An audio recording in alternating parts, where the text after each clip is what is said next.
डोंबिवलीतल्या जोळेगावामधल्या थरारक हत्याकांडाला 2 दिवस उलटले असले तरी अजूनही बेपत्ता झालेल्या महिम दास याचा काहीच ठाव ठिकाणा लागत नाहीये। त्यामुळे पोलिसांच्या भूमिकेवर प्रश्नचिन्ह उपस्थित झालंय।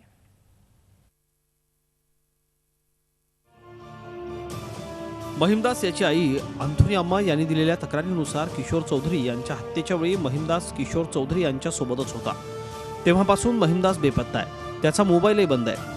महिमदासच्या खांद्याला गोळी लागली आहे। तो घटनेचा साक्षीदार असल्याने त्याला बेपत्ता करण्यात आल्याचा संशय व्यक्त होतोय। 1:30 बजे हम लोग में से मालूम था उसको कौन उठा के लेके गया। फिर बाद में हम लोग 8 बजे कंप्लेंट देने ले गया था। अभी तो कुछ बोलो तो एफआईआर भी नहीं दिया। अभी तो कुछ नहीं बोल रहा है। फिर एक बोल रहे मैं लड़का किधर मारा था इसलिए उठा के लेके गया तो मैं लड़का गोली लगा ऐसा बोल रहे। लेकिन अभी तक मेरा कुछ भी नहीं बोला। फोन किया था मैं लड़का को चुपचाप करके रखा। या संदर्भात पोलीस काहीही बोलायला तयार नसले तरी क्राईम ब्रांचने मात्र महिमदासचं अपहरण झाल्याचं म्हटलं असून त्या दृष्टीने तपास सुरू केलाय।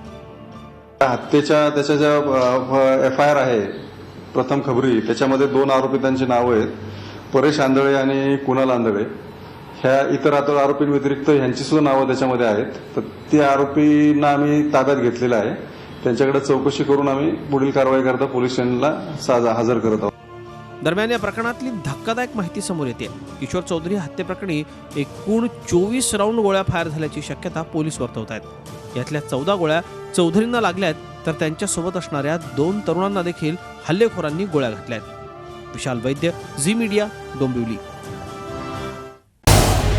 झी 24 तास रहा एक पाऊल पुढे।